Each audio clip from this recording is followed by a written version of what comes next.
The American market is waking up to Portuguese wines, and I think it's, one, it's long past time that should have happened. Two, I think there's enormous potential.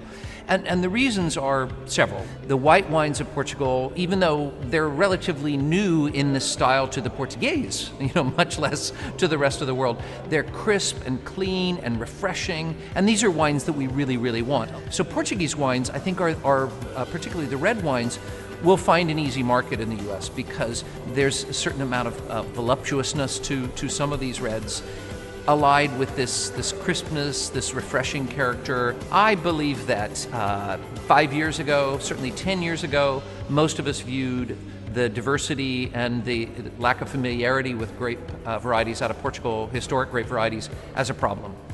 And I don't think it's true anymore. And I really do believe it's because the younger generation has no fear of wine.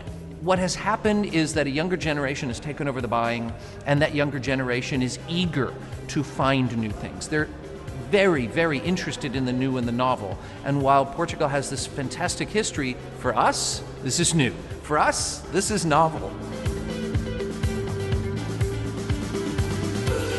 The selection of wines that I had to work from has been an almost uniformly very good selection.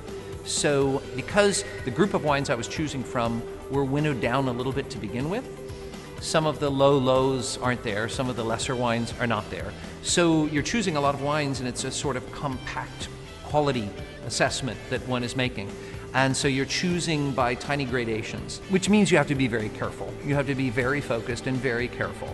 And so that can be difficult, but with all of the wines I'm choosing, I'm tasting them multiple times, and I'm tasting them multiple times in blind settings. So I have no idea what the wine is, and that's the way it should be. I started coming here in 1985 and fell in love. There's just no other word for it. I fell in love with what was happening here. And so I accepted the role because I felt like I could assist, because I had some history, because I had what I hope is a bigger picture of how things came to be, both in Portugal and for Portuguese wines in America. I'm trying to represent to my fellow Americans what I think is important and what I think should be pursued.